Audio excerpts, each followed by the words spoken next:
नमस्कार, मैं सुनील डांग। साथियों, निजी कारणों से मैं काफ़ी समय से आपसे बात नहीं कर पा रहा था।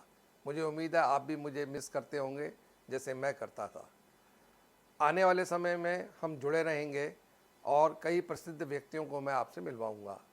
आज सबसे पहले आपको मिलवाता हूं प्रसिद्ध dental surgeon doctor Anil Kohli को, जिन्हें हाल ही में नई दिल्ली में दिल्ली मेडिकल एसोसिएशन ने लाइफ टाइम अचीवमेंट अवार्ड से सम्मानित किया।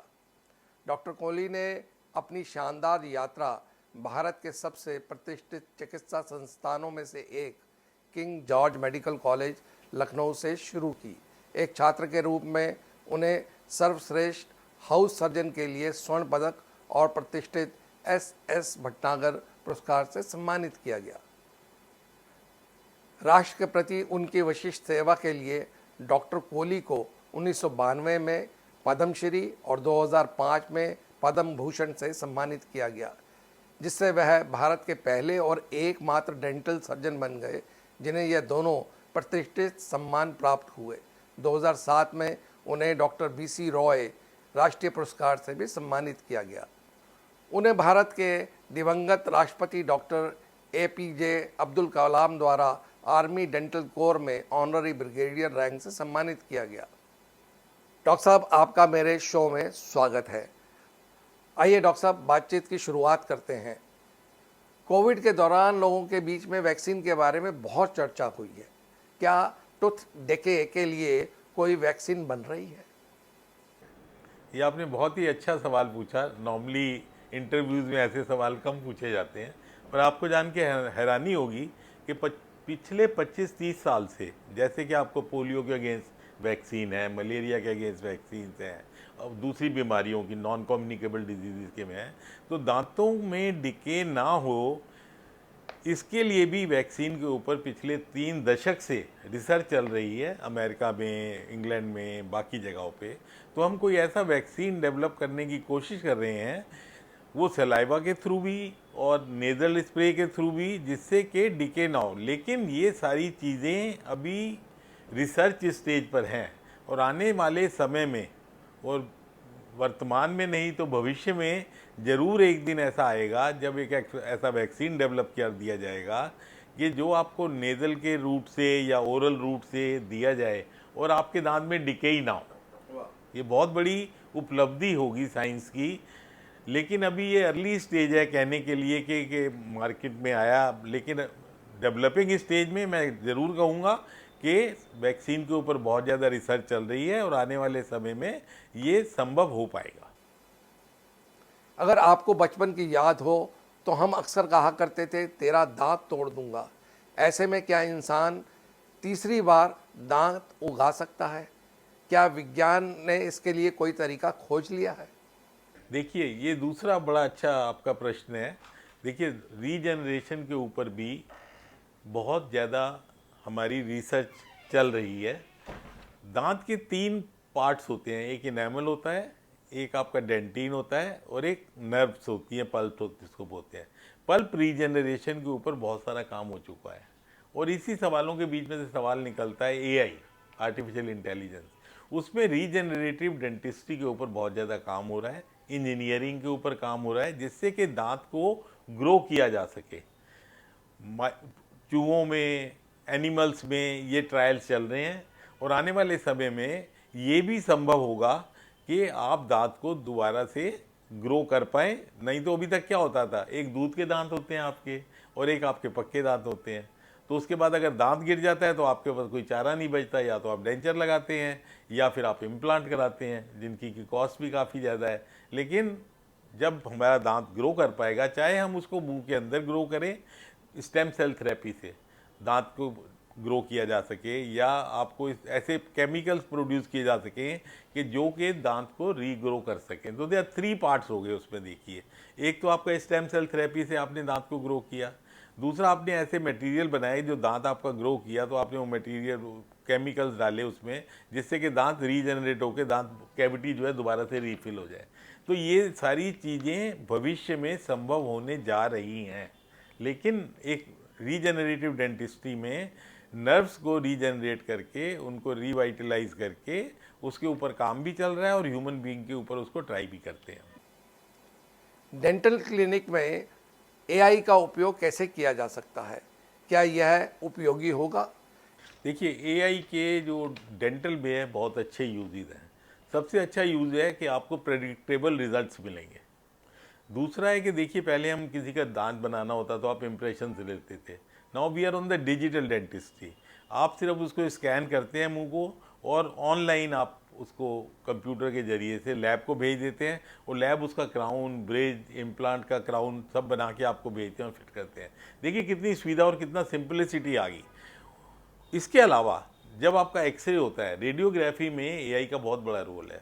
जब आपके पास डेटाबेस होता है और आपकी कोई बीमारी है, केरीज डिटेक्शन है, सबसे बड़ी चीज़ जो है, ओरल कैंसर के केसेस हैं, हिस्टोपैथोलॉजिकल स्लाइड्स हैं, उन सब चीज़ों को एआई के जरिए हमें बहुत ही अच्छे रिजल्ट्स मिलेंगे और कुछ बीमारियों का हमें पता है। और दूसरा, पेशेंट कम्युनिकेशन, कि आपको कितने दिन बाद किस चीज़ की ज़रूरत है। AI will be a big tool in coming days to bring the awareness about the oral health and in the treatment planning, as well as predictable and reliable treatment results will be available to the common man. Even in दूर दूर जगहों पे जहाँ पे कि आम चीज़ें नहीं पहुँच पाती। देखिए, आज हमारा जो ओरल हेल्थ का जो सुविधा है वो आपके मेट्रोज में उपलब्ध हैं। गाँव दूर दराज में ये सुविधाएं उपलब्ध नहीं है, लेकिन एआई के जरिए आम आदमी को दांतों की बीमारी के बारे में और उसको अपनी बीमारी की जानकारी के बारे में घर बैठे इन चीज़ों के रिजल्ट मिल पाएंगे आने वाले समय में। डेंटल क्षेत्र में रोबोट का प्रयोग होगा?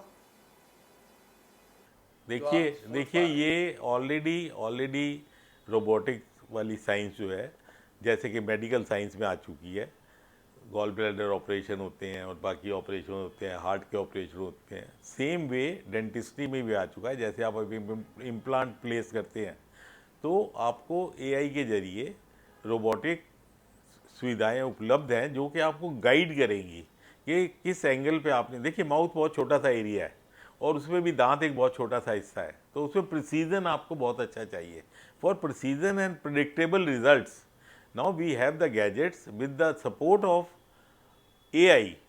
रूट कैनाल सिस्टम्स में है, जैसे उसमें सिस्टम में आ गए हैं, इम्प्लांट प्लेसमेंट है, surgical removal of the malignancies है, उन सब में एआई का प्रयोग बढ़ता जा रहा है और आने वाले समय में इनका उपयोग बहुत अच्छा होगा और हमें प्रेडिक्टेबल रिजल्ट मिलेंगे। जो दूसरा सवाल आपका था, देखिए एआई हो चाहे कोई भी चीज़ हो, लेकिन it has to be monitored by the professionals.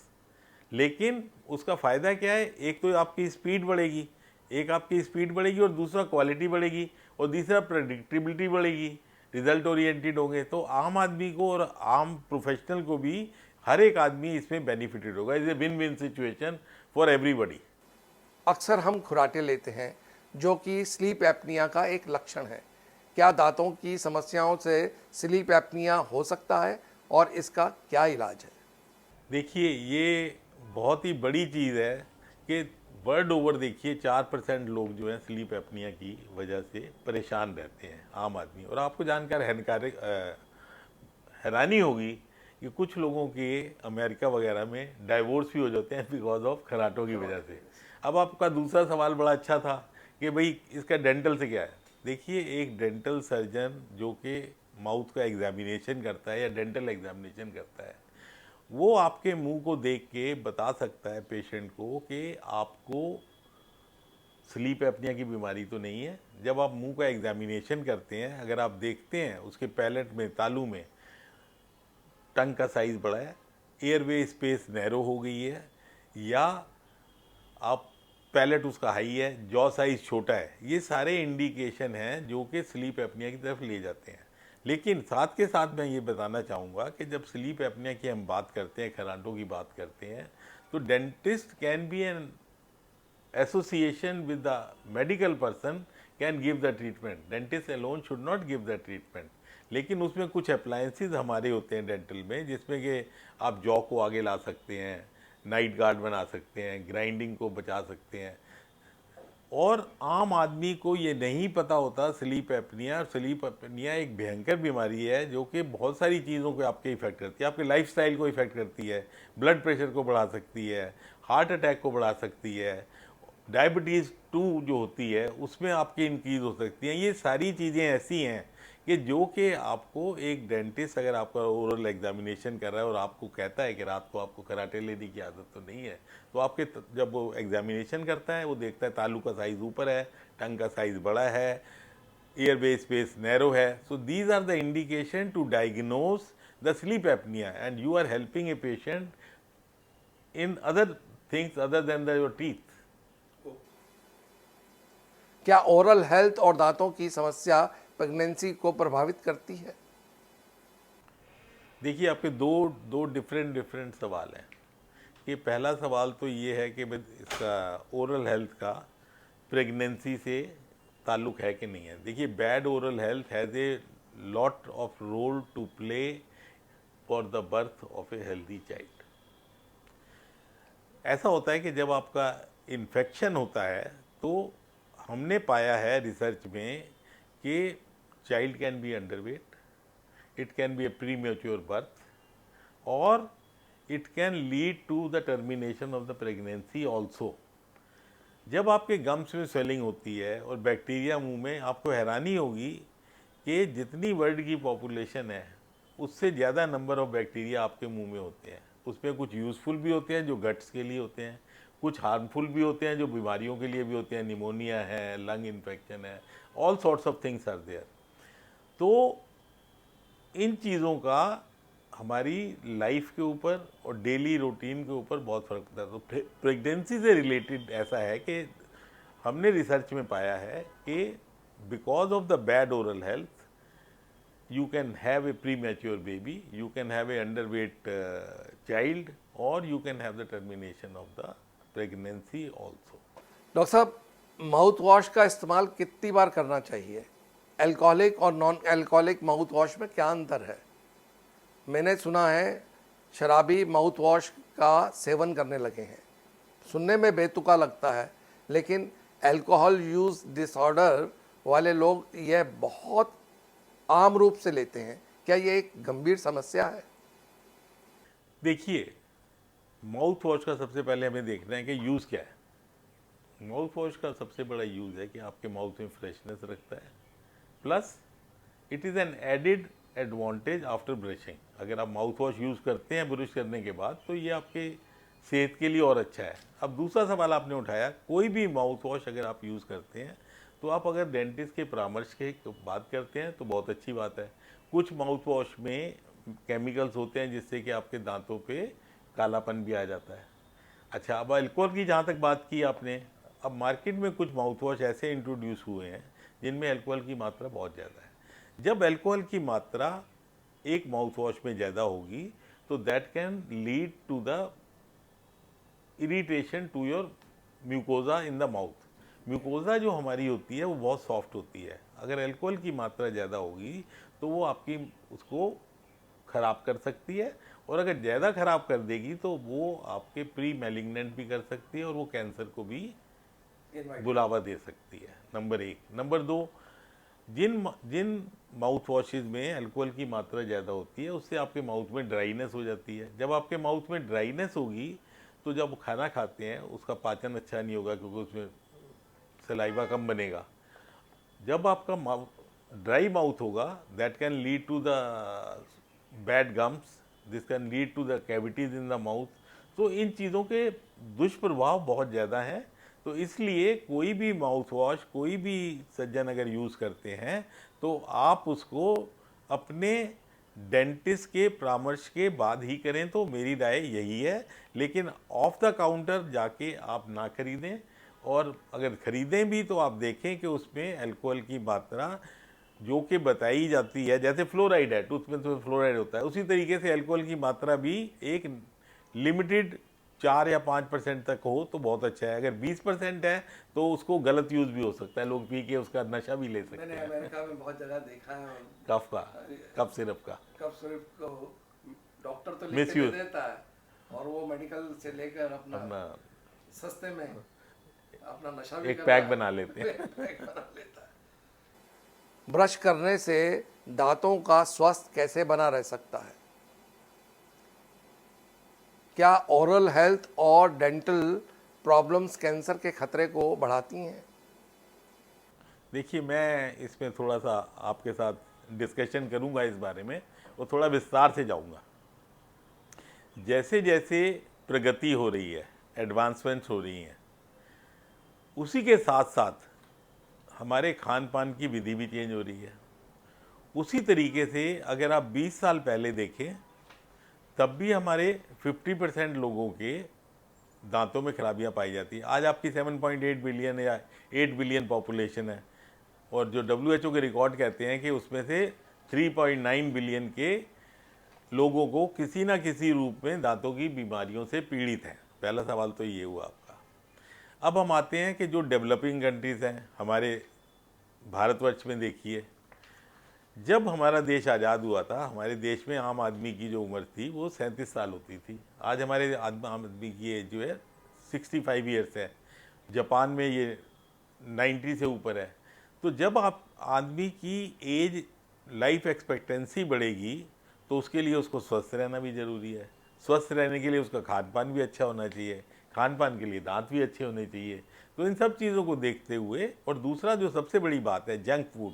हमारे देश में जंक फूड, टोबैको, इन चीज़ों का जो सेवन है ये बहुत ज़्यादा कॉमन है। इसलिए हमारे देश में दांतों की बीमारियां भी और ओरल कैंसर भी बहुत ज़्यादा प्रचलित है। मैं तो यहाँ तक कहूँगा, और आपको जानकर हैरानी होगी कि oral cancer is 1/3 of the body cancer in India. अगर आप दुनिया में पूछें तो 1/6 है। And India is the world capital of oral cancer. देखिए, हर साल 4.5-5 लाख अगर ओरल कैंसर के केसेस होते हैं, तो उसमें से 1,30,000 आपके हिंदुस्तान में होते हैं। तो ये सब देखिए, हमारी 4 चीज़ें हैं लाइफ में। देखिए कैसे आप मेडिकल हेल्थ को कैसे इम्प्रूव करेंगे, आप डेंटल हेल्थ, ओरल हेल्थ के बारे में आप कैसे जागरूक बनेंगे, कैसे करेंगे। सबसे पहला पॉइंट 4 एज में लेता हूँ। पहला ए क्या है? Awareness. To bring the awareness in the society about the importance of oral health. वो कैसे लाएंगे? आपको बच्चों की पढ़ाई की बुक में, जब स्कूल में 4th-5वीं में बच्चा है, तो आप उसको बुक में रखिए, दांतों के बारे में जानकारी दीजिए, भाई दांतों की क्या इंपॉर्टेंस है, ये खाओगे तो ये होगा। तो इन चीज़ों की लाइए अवेयरनेस। दूसरा, अवेलेबिलिटी। हमारे देखिए, दूर दराज जगहों पे एक डेंटिस्ट जो है वो 5 लाख के ऊपर भी अवेलेबल नहीं है। दूसरी जगह दिल्ली में एक डेंटिस्ट जो है 500 आदमियों के ऊपर भी अवेलेबल है। दूसरा हुआ आपका अवेलेबिलिटी। तीसरा हुआ एक्सेसिबिलिटी, ये कितने लोग डेंटिस्ट के पास पहुंच पाते हैं।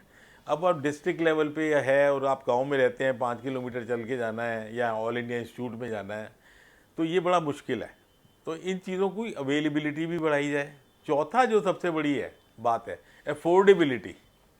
फोर्थ है अफोर्डेबिलिटी में से मेरा मतलब क्यों है? देखिए, दांत की जितनी बीमारियां हैं वो उनका ट्रीटमेंट एक्सपेंसिव होता है। आप ब्लीचिंग कराने जाइए, आप बच्चों के टेढ़े मेढ़े दांत ठीक कराने जाइए, आप इम्प्लांट कराने जाइए, आप डेंचर लगाने जाइए, दीज आर एक्सपेंसिव।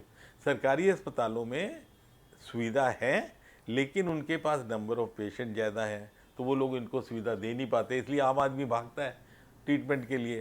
तो अफोर्डेबिलिटी हमारा बहुत बड़ा है। इसके लिए गवर्नमेंट को चाहिए कि प्रधानमंत्री की जो योजना आती है उसको ओरल हेल्थ को भी ऐड किया जाए, और जो आप इंश्योरेंस करते हैं उस इंश्योरेंस में डेंटल को भी कवर किया जाए। हमारे देश में क्यों प्रचलित नहीं है? जो आपकी ब्रुश की बात की, आपको जानकर हैरानी होगी कि 50% लोग तो ब्रुश ही नहीं करते। अगर आप मेट्रोज में देखें तो 70% मैं कहूँगा जो लोग ब्रुश करते हैं। अगर गांव की बात करेंगे तो वहाँ पर 30% लोग भी ब्रुश नहीं करते इस्तेमाल। तो अवेयरनेस लानी बहुत ज़रूरी है आम आदमी के दिमाग में, और इससे एक स्वस्थ शरीर के लिए स्वस्थ दांतों का और स्वस्थ माउथ का होना बहुत जरूरी है। आपका देखो, कहावत है कि mouth is the mirror of your whole body.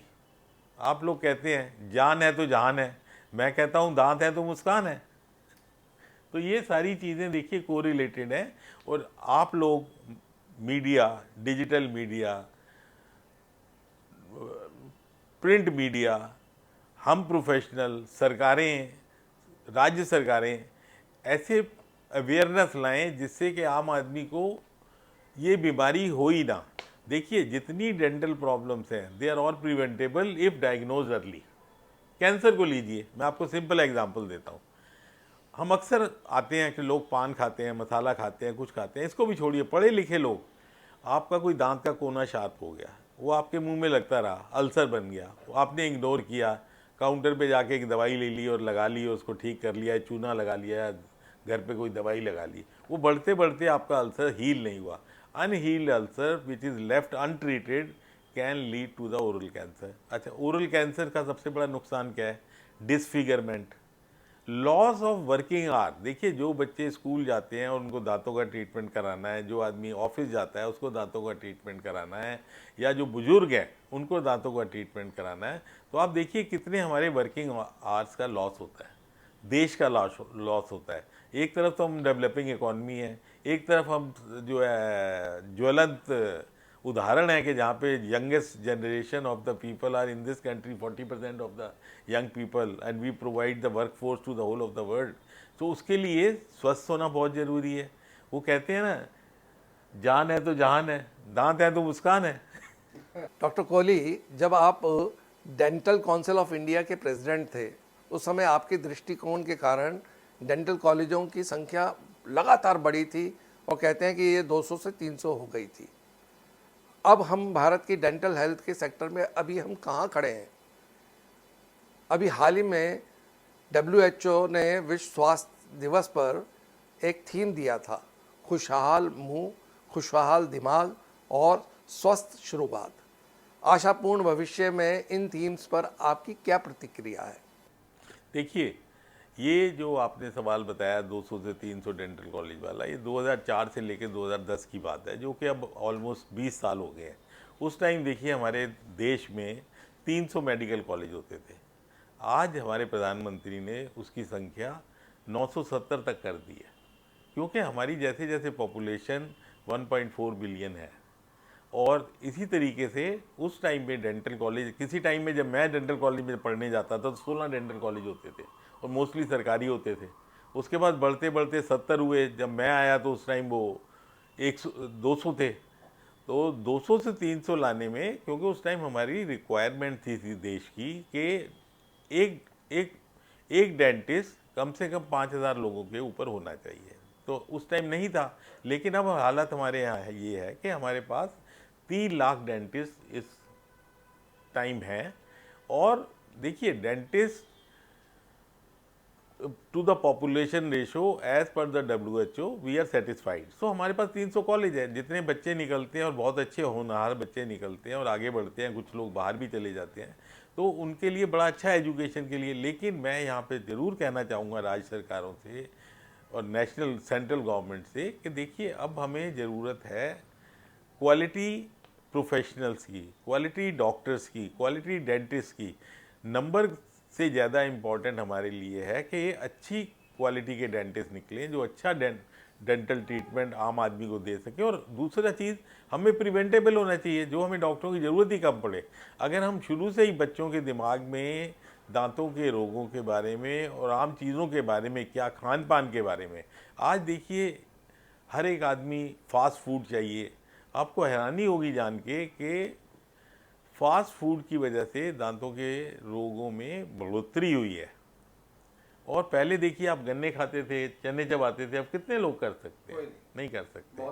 तो मेरी तो यही है कि अवेयरनेस लाई जाए और जो बेस्ट हम आम आदमी को दे सकते हैं, हमें ये सुविधा आम आदमी तक पहुंचानी चाहिए, ग्रास रूट तक। और हमारे प्रधानमंत्री की बिल्कुल हमारी इच्छा है कि आने वाले समय में हमारी जितनी यंग जनरेशन है, जो कि 40% ऑफ द टोटल पॉपुलेशन है और वर्ल्ड की वर्कफोर्स है, उसको एक अच्छा स्वास्थ्य दिया जाए। अच्छे स्वास्थ्य के लिए अच्छा खाना पीना चाहिए, उसके लिए अच्छे दांत चाहिए।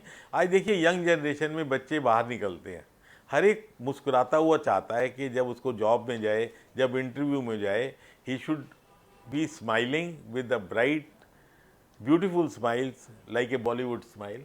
तो ये चीज़ें बहुत ज़्यादा ज़रूरी हैं यंग जनरेशन के लिए। और हमारे पास अच्छे डॉक्टर हैं, अच्छी सुविधाएं हैं, तो ये आम आदमी को मिलनी चाहिए। ये तभी होगा जब सरकारें इसमें अवेयरनेस लाएं, प्लस इनकी कॉस्ट कटिंग की जाए और इसको इंश्योरेंस के दायरे में लाया जाए, जिससे कि आम आदमी इसके फ़ायदे उठा सके। और आपके इस पॉडकास्ट से भी ये मैसेज जाना चाहिए सरकारों को और आम आदमी को कि दांत आपके लिए बहुत ज़्यादा महत्वपूर्ण है आपकी एक अच्छी ज़िंदगी के लिए। डॉक्टर साहब, एक धारणा है कि दांतों का इलाज बहुत महंगा होता है और एक आम आदमी जो इतने महंगे इलाज को करने के बारे में सोच भी नहीं सकता, वह अक्सर इससे बचता है और उस समय उसका लिया हुआ ये डिसीज़न उसके लिए आने वाले समय में बहुत महंगा पड़ता है। उसके लिए आपका क्या संदेश है? देखिए, मैं 4 दशक पहले डेंटिस्ट बना और मैं देश का, अपने भारतवर्ष का, अपनी सरकारों का बहुत आभारी हूँ, क्योंकि हम लोग जो डेंटिस्ट बने तो वो 300 रुपये साल की फ़ीस देके बने। तो हम सब प्रोफेशनल की एक ड्यूटी बनती है कि हम नेशन की तरफ, अपने कंट्री मैन की तरफ कुछ समय बगैर परामर्श लिए उनको सेवाएं दें, और जितना हम कर सकते हैं और जिनकी वजह से आज हम इस पोजीशन पर पहुंचे हैं। तो आपके माध्यम से मैं ये ज़रूर कन्वे करना चाहूँगा, किसी भी इंसान को दांतों के रोगों के बारे में कोई परामर्श चाहिए और जो आदमी अफोर्डेबिलिटी नहीं है, तो मैं उसके लिए फ्री ट्रीटमेंट करने के लिए भी तैयार हूँ और हमेशा करूँगा जितना मैं कर सकता हूँ। ये थे डॉक्टर कोहली और इनकी बातें आपने सुनी। अगर आपको लगता है या आप कुछ उनसे पूछना चाहते हैं तो इस वीडियो के नीचे अपना संदेश छोड़ सकते हैं। मैं ये संदेश उन तक पहुंचाऊंगा और कोशिश करूंगा कि आपका उस संदेश का आंसर ज़रूर मिले।